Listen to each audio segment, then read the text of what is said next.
My name is Elena Mercer, though for 11 years nearly everyone in Cedar Hollow called me Mrs. Vale. I am 43 years old. I restore old houses for a living. And the first time I understood how easily a family can erase a woman was 4 days after I buried my husband. I came home from the county clerk's office carrying his death certificates in a yellow envelope and found my front gate chained shut. Beyond it, on the stone path I had laid myself, 6 black contractor bags were lined up in the rain. My clothes, my work boots, the blue ceramic bowl my mother had made. On top of the last bag sat a framed photograph of my husband and me, the glass cracked clean across my face. Camille Vale stood under the porch light with a new key ring looped around one finger. She was my husband's 35-year-old daughter, and she had always possessed the kind of beauty that made people forgive her before she had done anything. Behind her were her Aunt Celeste, 2 cousins, and a locksmith loading his tools into a white van. They had not expected me quite so early. That was the only advantage I had. "You can leave the bags," I said. "Open the gate." Camille did not move. "This is temporary." "Then temporarily open the gate." She lifted a document inside a clear plastic sleeve. "Dad's will. Everything goes to me." The rain ticked against the sleeve. I recognized the first page. Thomas had signed that will in 2008, 6 years before he met me and 8 years before we married. Camille knew that. Celeste knew it. The locksmith knew nothing and kept his eyes on the van. "The house was never Thomas's to leave," I said. Camille gave me a sad smile, prepared for witnesses. "Elena, please don't make grief uglier than it already is." Then she raised her voice so the Pearsons next door could hear through their screened porch. "My father spent his life building this family. You married into it. You don't get to take the Vale home after he's gone." The Vale home. That was what Cedar Hollow called it, though Thomas had not bought the land, drawn the plans, paid the invoices, or driven a single foundation pin into the ground. I had allowed the name because it made him stand taller at neighborhood dinners. I had mistaken that small surrender for kindness. Now his daughter was using it as evidence. A sheriff's deputy arrived 15 minutes later. He read the old will, looked at the chain, looked at me, and gave the answer officials give when the truth is too complicated for the roadside. "You'll need to settle this through the civil court." I asked whether I could enter the home, named on my driver's license. He shifted his weight. "Not while possession is disputed and emotions are high." Possession, disputed, emotions. 3 words had turned the house I built into whether I was expected to wait out. I picked up the bag containing my work clothes. Camille watched from beneath my porch roof, dry and composed. As I walked back to my truck, she called after me, "Dad said you were practical. Be practical now."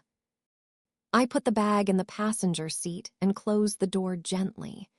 In restoration work, the most dangerous damage is rarely the dramatic kind. A collapsed ceiling tells you where the failure is. A hairline crack behind fresh paint can travel through an entire structure before anyone notices. My marriage had been full of fresh paint. To understand why Camille thought the house belonged to her, you have to understand Cedar Hollow. It is a Pennsylvania town built along a river that once carried timber, coal, and every family myth people were afraid to inspect too closely. The Vales had owned a furniture factory there from 1926 until the late 1980s. At its height, Vale and Sons employed 300 people. By the time I met Thomas, the factory had been converted into loft apartments. The family shares had been sold, and the Vale money existed mostly in plaques, photographs, and sentences beginning with "back when." Thomas was very good at those sentences. I was not born in Cedar Hollow. I grew up 40 miles south in a house that leaned toward the highway because my mother could afford repairs only one board at a time. She worked nights at a nursing home. My grandfather Amos, who lived behind us in a trailer, repaired barns and church roofs until his knees gave out. He taught me to read a wall with my fingertips. He said old houses never hide their pain. People simply learn not to look where the plaster bulges. When I was 16, he gave me a brass plumb bob no bigger than a pear. His initials, AM, were stamped near the point. "A level can lie if the floor is already crooked," he told me. "Gravity doesn't negotiate." I carried that plumb bob through trade school, through my first apprenticeship, and through the year I opened Mercer Restoration with one van, 2 ladders, and a business account containing $912. By 30, I had a crew of 4. By 32, I had enough saved to buy 5. Neglected acres above Cedar Hollow, where an orchard had gone wild, around the ruins of a 19th-century farmhouse. The land cost $74,000. I paid $20,000 in cash and financed the rest through a small commercial loan under my own name. The farmhouse could not be saved, but I salvaged its stone, its chestnut beams, and 3 doors with hand-forged hinges. I spent 2 winters designing a new home around those pieces. It would look as if it had stood on the hill for 100 years, but every beam, pipe, flashing detail, and load calculation would be mine. Then Thomas Vale walked into my office carrying an antique sideboard with one broken leg. He was 51, 13 years older than I was, silver at the temples, broad-shouldered, and charming without appearing to work at it. He said the sideboard had belonged to his grandmother. I later learned it had come from an estate sale, but at the time I admired the way he touched the wood as if history could feel his hand. He returned when the repair was finished and asked me to dinner. He knew every owner in every restaurant and made waiters laugh before they reached the table. He remembered my mother's name after hearing it once. He asked intelligent questions about mortise joints and moisture movement. Most men I dated treated my work like an unusual hobby. Thomas treated it like a language he wanted to learn. For nearly a year, he was patient. He brought coffee to job sites. He stood in the rain while I explained why a contractor had ruined a slate roof. He drove my mother to a medical appointment when a client emergency kept me away. When he proposed, he did it inside the shell of the house I was building on the orchard land. We stood between open studs with snow drifting through the window openings. He tied a red ribbon around my grandfather's plumb bob and hung the ring from it. "I want this to be our place," he said. "Not mine, not yours, ours." I said yes. Before the wedding, my accountant insisted I speak with an attorney.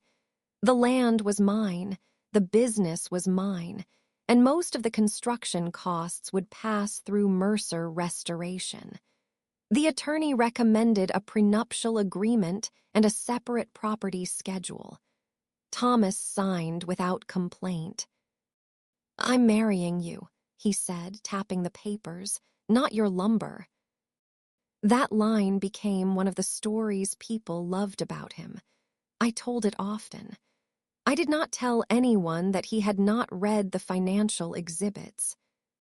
We married in October 2016. The house was completed the following spring. Mercer Restoration supplied the labor at cost.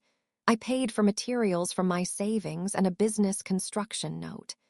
The final documented cost was $348,000, not counting my own unpaid design hours.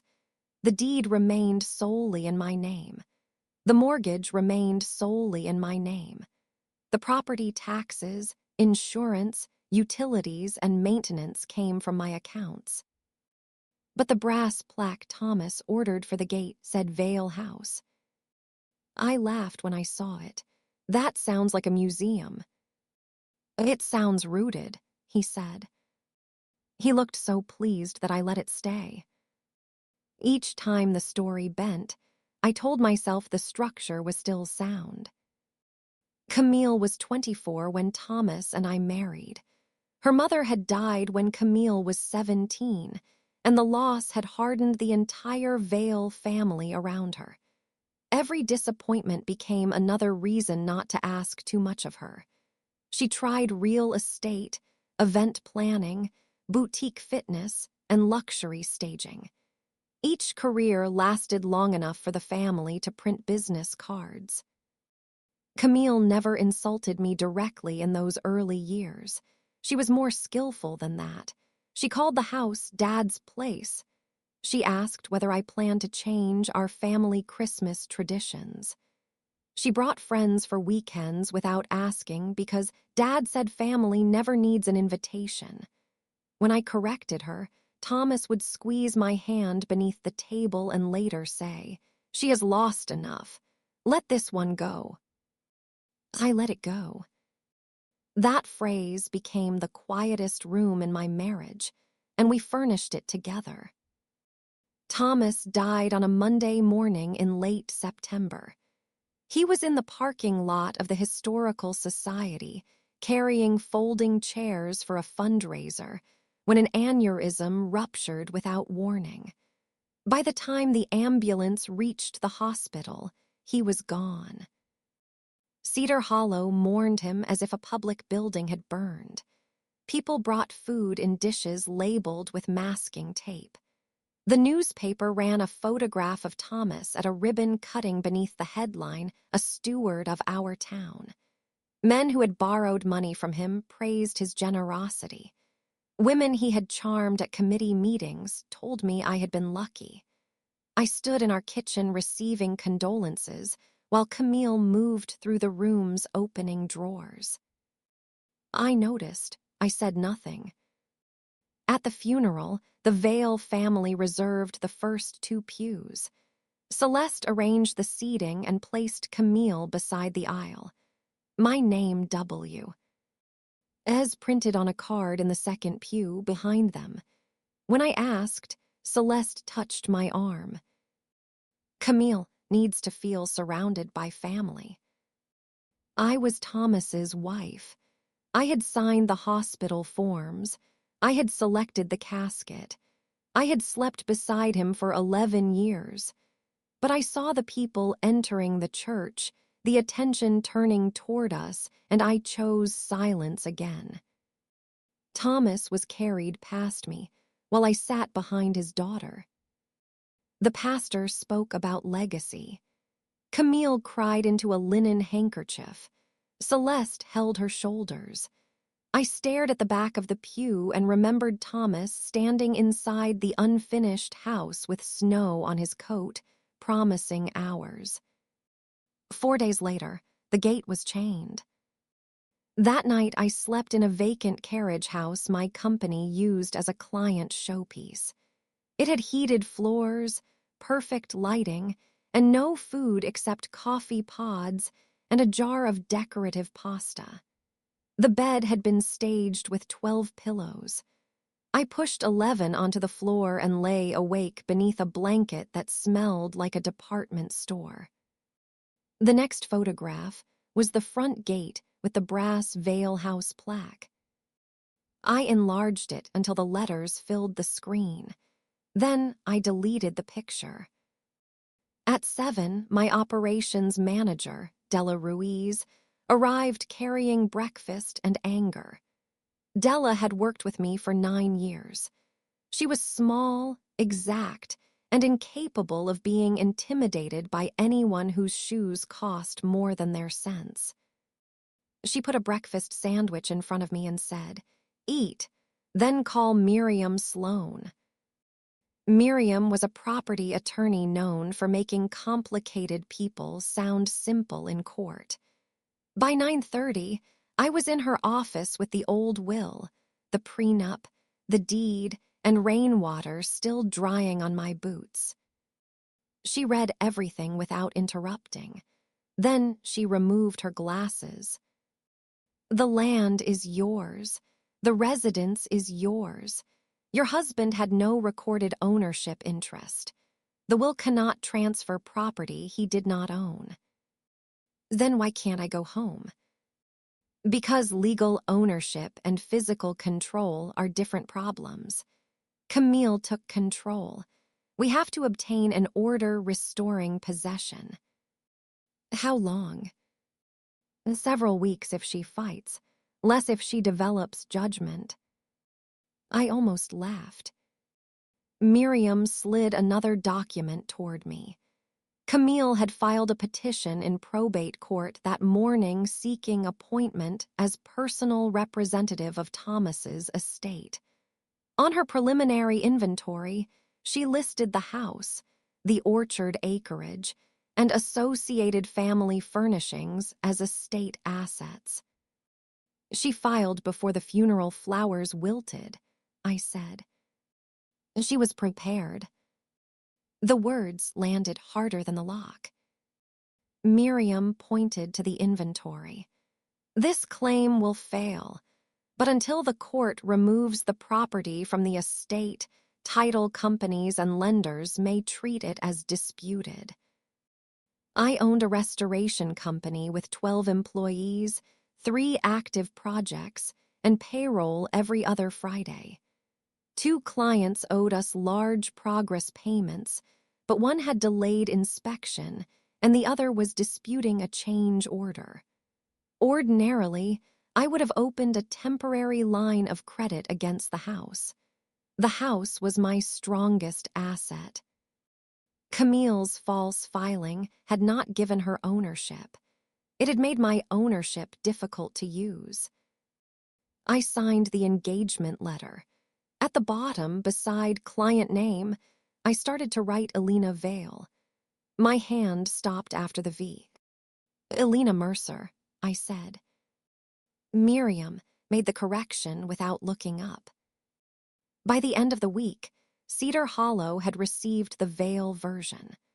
Celeste had told the church women that I was using technicalities to deprive Thomas's only child of her inheritance. Camille told friends I had manipulated a grieving man into putting everything in my name. The Historical Society removed my company from a preservation bid because the board wanted to avoid family controversy. The word family was becoming a weapon people used without fingerprints. A homeowner named Russell Crane canceled a $180,000 restoration of his Victorian porch. He had shaken my hand 2 months earlier. Now he called Della and said the project needed a contractor without distractions. Della transferred him to me. "Russell," I said, "are you canceling because you think I stole my own house?" He cleared his throat. "I'm not taking sides." "You are canceling a signed project because of one side's story." "I have a wife to think about." "So do 11 families on my payroll." He became offended at my tone, which saved him from examining his decision. He paid the cancellation fee and hired a man from another county. The following Monday, our bank declined my credit application. A junior lender turned his monitor so I could see the probate notation attached to the property record. "Once the ownership question is resolved, we can reconsider." "There is no ownership question." "The file indicates a dispute." A woman can write that she owns the courthouse. Does the bank close until a judge corrects her? He did not appreciate the comp. Arison, neither did I. I sat in my truck outside the bank with my forehead against the steering wheel. I had 6 weeks of payroll in reserve, maybe 8 if suppliers extended terms. The company I had built over 15 years was being squeezed by a claim everyone privately understood was false. That was when I stopped thinking of Camille's actions as grief.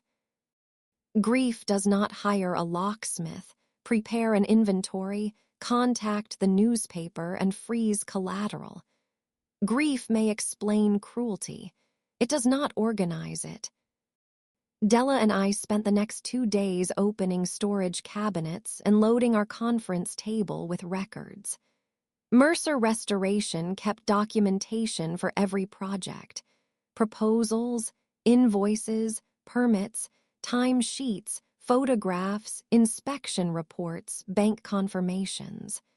The house file filled 4 archive boxes. There was the land purchase agreement from 2013. My down payment, my loan. There were the plans bearing my professional stamp and handwritten revisions in red pencil.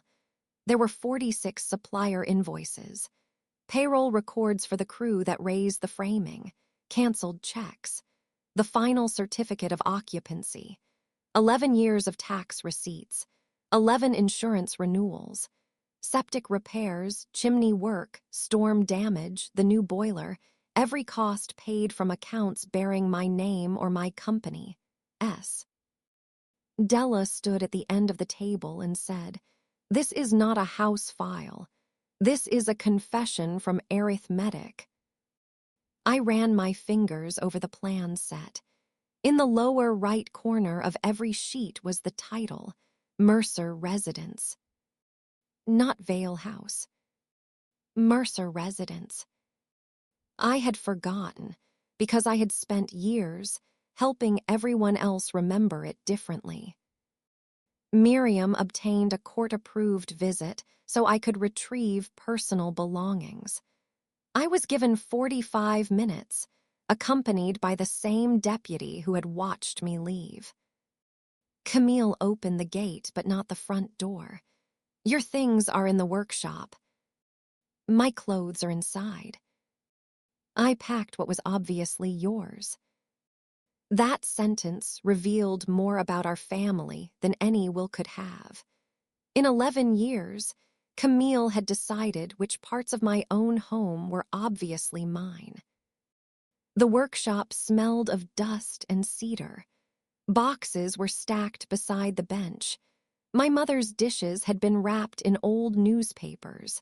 My photographs were loose in a plastic bin.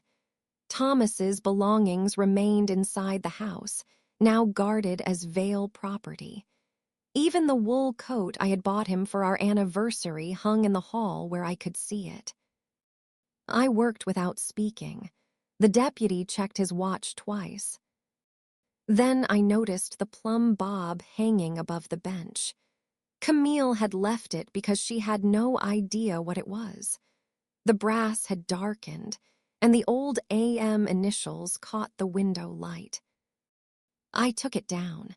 The cord uncoiled through my fingers. Camille watched me. "Is that valuable?" "Yes." Her eyes sharpened. "Not to you," I said. For the first time since the gate, her expression slipped. I placed the plum bob in my coat pocket and carried the last box outside. Before I left, I looked back at the brass plaque. Vale House. 2 screws held it to stone I had salvaged from the ruined farmhouse. That evening, I hung the plum bob from a ceiling hook above my office desk. The pointed weight settled over a pencil mark on the floor and stopped moving. Gravity does not care who tells the better story. The discovery about Thomas began with a tax envelope. Miriam needed a complete picture of his estate, accounts, retirement assets, debts, insurance, personal property. I had rarely opened mail addressed only to Thomas. We had divided responsibilities early in the marriage. I handled the house and business. He handled his pension, personal cards, and family obligations. I had called that trust. In the carriage house, I opened a file box Camille had overlooked. The first retirement statement showed a balance of $126,000 in 2018. The next statement showed a withdrawal of $60,000. I assumed he had moved the money. Then I found the wire confirmation. Recipient, Lark and Ivy Events LLC. Camille's event company. The transfer had occurred 3 weeks after Thomas told me he had refused to finance her latest adventure. I remembered that conversation clearly. We had been washing dishes. He said Camille needed to learn consequences. I had admired him for finally setting a boundary. A second withdrawal appeared 18 months later, $42,000 to the same company. Then a personal loan of $25,000. Then credit card payments totaling nearly $19,000, all connected to Camille's expenses. Lark and Ivy closed in 2022 after a lawsuit from a hotel and unpaid vendor claims. Thomas's retirement account was nearly empty. His personal credit cards carried $23,000 in debt. The life insurance policy he had once mentioned had lapsed 5 years earlier. I sat on the floor surrounded by statements and understood why Camille had moved. So quickly, she had already seen the estate. She knew there was no money. She knew the only valuable thing associated with her father was the house everyone believed bore his name. She also knew it was mine. Thomas had not simply helped his daughter. He had lied to me about helping her. He had watched me pay every household expense while he sent his savings into a business already collapsing. He had allowed me to believe we were financially secure because the truth would have required a conversation in which the Vale name was not prosperous, generous, or powerful. I thought the betrayal would make me angry. Instead, it divided my grief.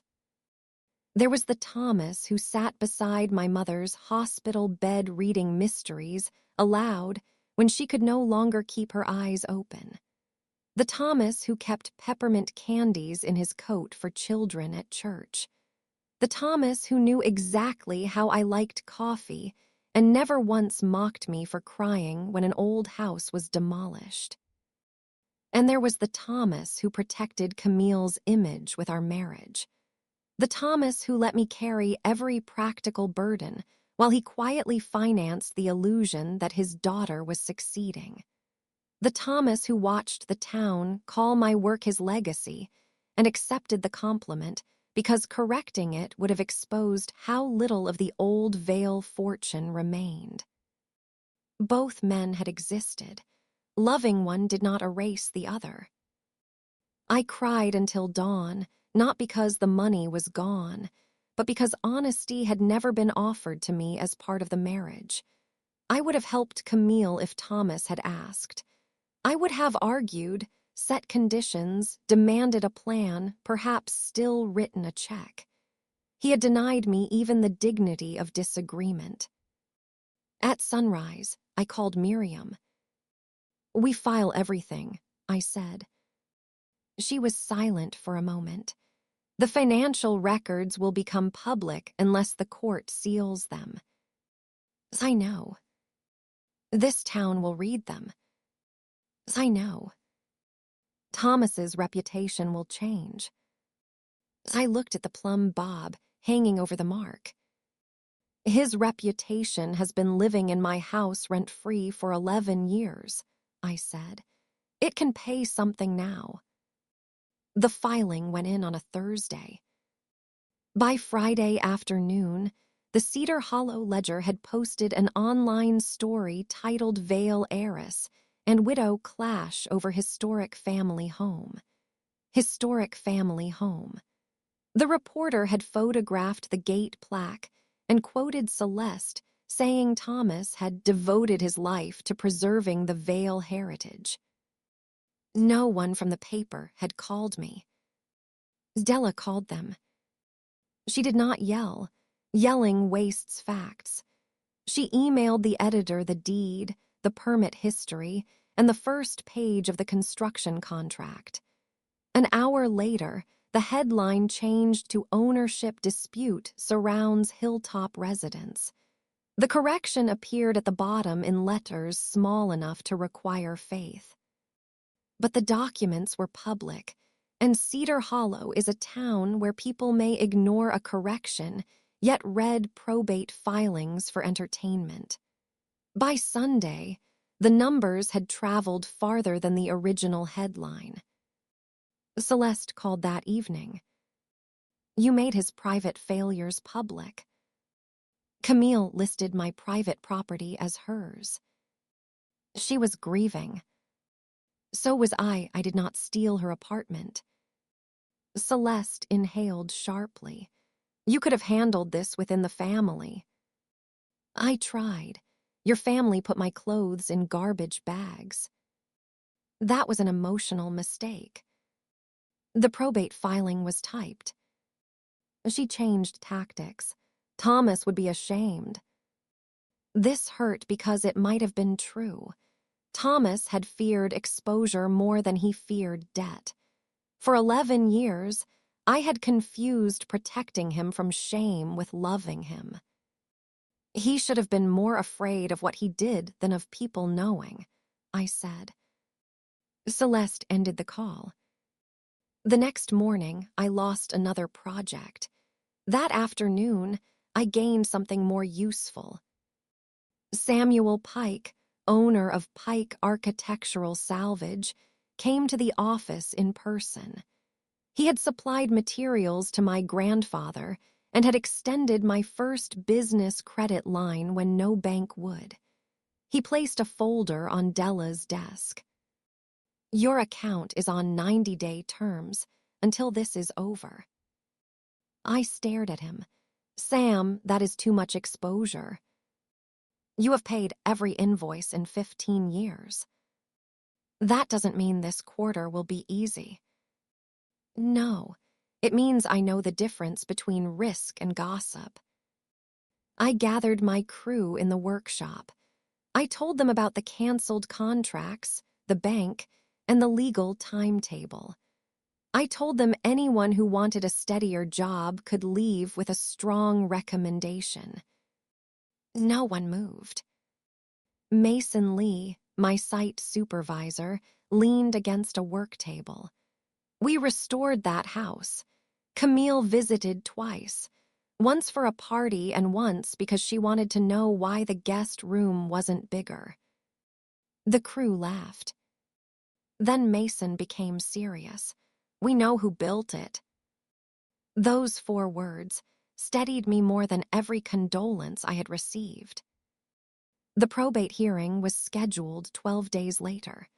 Camille arrived with 2 attorneys from Philadelphia and a RL necklace that had belonged to her mother.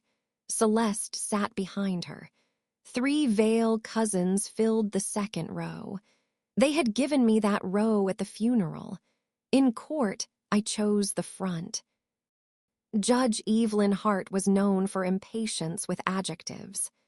Camille's attorney used many of them: ancestral, familial, equitable, long-standing, understood. Judge Hart let him finish, then looked at the deed. "Ms. Vale, did your father's name ever appear on title?" "No." "Did he contribute to the land purchase?" Camille glanced at her attorney. "Not formally." "That was not my question." "No." "Did he contribute to construction?" "He contributed to the household." Miriam placed the construction ledger on the evidence table.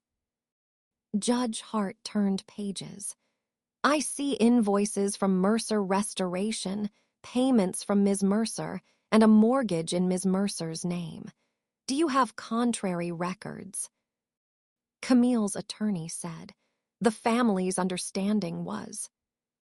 I am asking for records. There were none. The judge removed the house and acreage from the estate inventory. She dissolved the title notice. She ordered Camille to surrender possession within 10 days and prohibited the removal of fixtures, furnishings claimed by me, or business records. She also ordered an accounting of Thomas's actual estate. The ruling took 37 minutes. I had imagined triumph as something bright. What I felt was quieter. It was the sensation of a door settling correctly into a frame after months of sticking. Outside the courtroom, reporters waited. Camille walked past them with Celeste shielding her. One shouted, "Ms. Vale, do you still believe the home is part of your father's legacy?" Camille stopped. Yes, she said. A judge can decide paperwork. She cannot decide family truth. Then she looked directly at me. The statement was clever. It preserved the myth after the property was lost. She had failed in court, but still expected to win in Cedar Hollow. Miriam touched my elbow before I could respond. Not on courthouse steps. I listened. That afternoon, Camille's attorneys requested private mediation before the surrender deadline. Miriam expected a proposal involving keys, silence, and money. They cannot offer you the house, she said. The court already confirmed it is yours. They will still call it an offer. Yes. And they will want the financial exhibits sealed. Yes. How much will they ask? Miriam's expression did not change.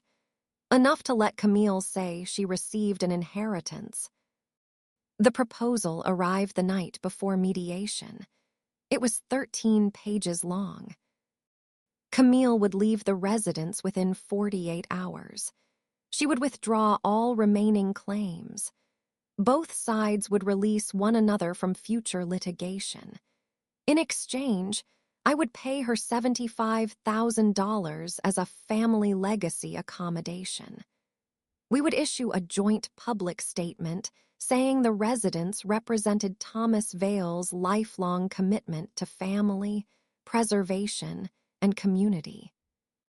The financial exhibits concerning his retirement withdrawals and debts would be sealed, and neither party would discuss them publicly.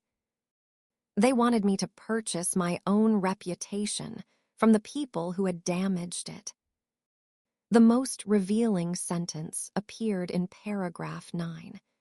The parties acknowledge that the residence has always been known within the community as Vale House and agree not to challenge that historical designation. Historical designation. A brass sign Thomas ordered after construction had become history because I had left it unchallenged long enough. Della read the agreement in my office. They want you to pay Camille and keep her father's name on your gate. They want me to certify that their story was true. Will you? I looked at the plum bob. I don't know. That answer surprised her. It surprised me too. Signing would end the fight immediately. The house would be returned without the risk of damage. The public conflict would cool. Some canceled clients might come back. My crew would be safer. I could mourn Thomas without continuing to dissect him in court. Truth has consequences, even when it is overdue. I spent that night in the carriage house, with a legal pad divided down the center. Sign. Do not sign. Under sign, I wrote, home sooner, business steadier, grief private, conflict ends. Under do not sign, I wrote, no payment, no lie, no veil plaque, no permanent silence. The second list was shorter. It was also heavier.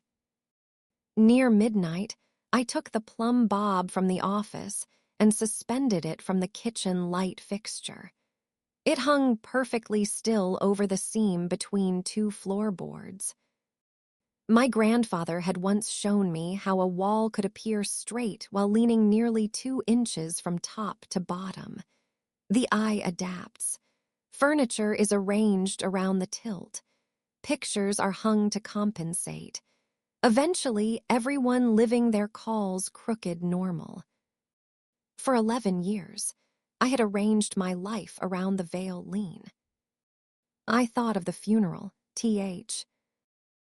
Second pew, the gate, the garbage bags, the bank's refusal, Thomas's hidden statements, and Camille saying a judge could not decide family truth. Then I understood the proposal. They were not trying to settle ownership. They were trying to hire me again for the role I had performed throughout my marriage, provider of money, structure, and silence. At 7 the next morning, I called Miriam. I won't sign. Good, she said. You knew. I knew you would regret either choice. I believed you should choose the regret that belongs to you. I put the agreement into the archive box and carried it to mediation. The mediation room was on the 3rd floor of the county administration building. It had beige walls, a long walnut table, and a clock loud enough to make every silence measurable. Camille sat opposite me between her attorneys. Celeste and 2 cousins occupied the chairs behind her. The retired judge acting as mediator reviewed the proposal and reminded us that settlement required compromise. Camille folded her hands. I want this to end with dignity. I looked at her. Whose dignity? Her attorney intervened. We are not here to revisit emotional accusations. No, I said. We are here because your client changed the locks on a house she knew she did not own. The mediator asked whether I had a counteroffer. I opened the archive box. First, I placed the deed on the table, then the land contract, then the construction ledger. Last, I set down the brass plumb bob. It rolled once and rested with its point facing Camille. I have a response, I said, but the response needs a correct foundation. Camille's attorney began to object. The mediator raised one hand. I turned to Camille. At my gate, you said your father built the family and I married into it. You said I could not take the Vale home. So let us identify what the Vale home actually cost. I read the numbers slowly. $74,000 for the land, purchased by me before the marriage. $348,000 in documented construction expenses, paid by me and Mercer Restoration. 11 years of taxes and insurance. Repairs, utilities, landscaping, and financing. Then I opened Thomas's statements. $146,000 transferred or loaned to your businesses over 4 years. $23,000 in personal debt remaining when he died. No active life insurance. No ownership interest in the house. Celeste whispered, Elena, stop. I continued. Thomas loved you. He loved you enough to lie for you. He lied to me, to this town, and probably to himself. He spent the retirement he told me was secure because he could not admit that another Vale business had failed. While I paid for our life, he paid to protect the story of yours." Camille's face had gone pale. "You had no right to open his private records," she said. "I had the legal obligation to account for his estate after you claimed my property as part of it." "You are humiliating him." "No, I am refusing to inherit his humiliation." The clock clicked once, twice. I pushed the unsigned agreement across the table. "You are asking me for $75,000 so you can call it an inheritance.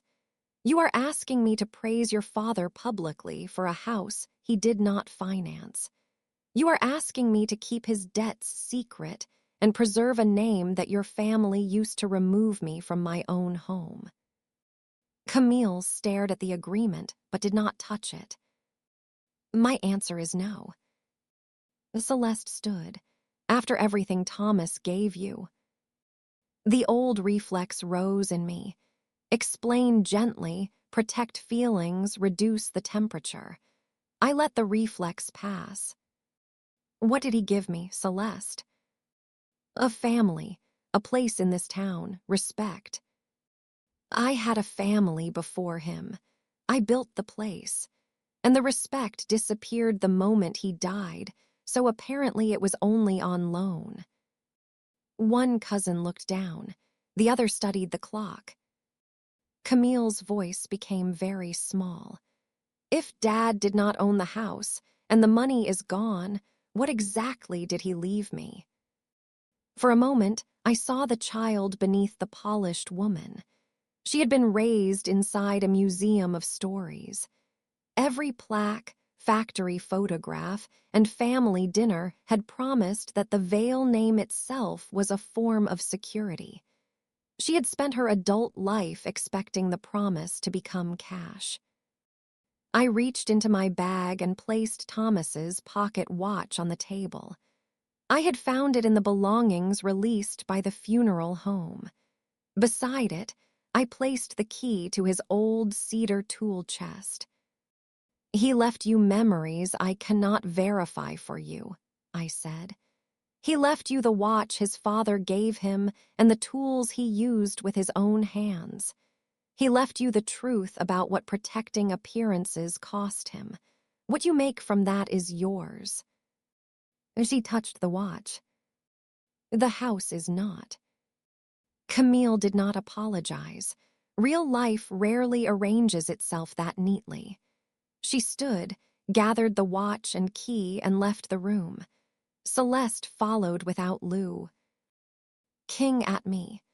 The cousins remained long enough to shake the mediator's hand, as if manners could repair the air. The mediation ended without agreement. The court order remained in force. Camille moved out on the 8th day. She left the new keys in a padded envelope with Miriam's receptionist. There was no note. When I returned, the gate chain was gone. The brass plaque still said Vale House. I unlocked the front door and stood in the entry without turning on a light. The room smelled unfamiliar, partly from Camille's candles and partly because every betrayal changes the air around familiar objects. A chair had been moved. My books were stacked in boxes. One of my mother's bowls was chipped. Thomas's coat no longer hung in the hall. I walked through every room and made a list, the way I would at the end of a restoration project.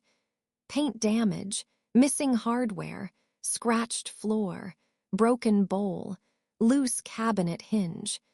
The list gave my hands something to do while my heart caught up. At the bottom of the staircase, I sat down. I cried for Thomas, not for his reputation and not for the version of him Cedar Hollow preferred. I cried for the man who had loved me imperfectly, depended on me quietly, and chosen cowardice where honesty was required. I cried because some marriages can be both real and unequal.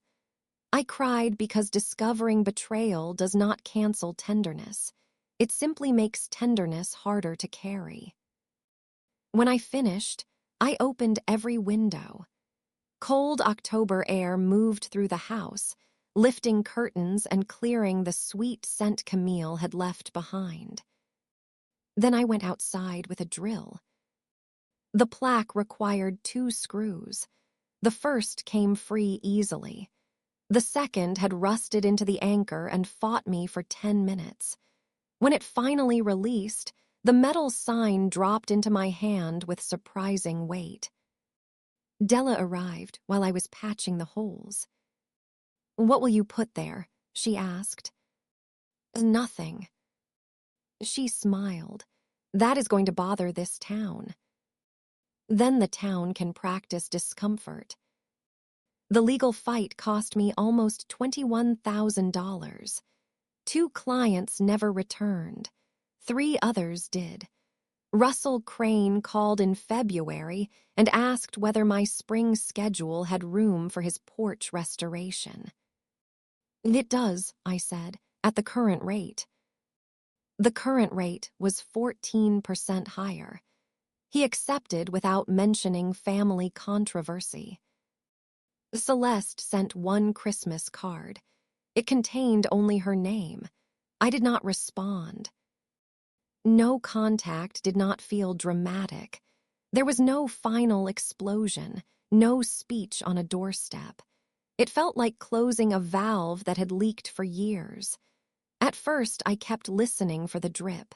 Then one day I realized the room was quiet. Mercer Restoration survived. Pike Salvage's extended terms carried us through winter. My crew stayed. In spring, we won the contract to restore the town library's reading room, a project the Historical Society had once implied was beyond a company under personal strain. At the ribbon cutting, the mayor thanked Mercer Restoration by name. I stood beside Della and Mason while photographers took pictures. No one placed a hand at my back and translated my work into someone else's legacy.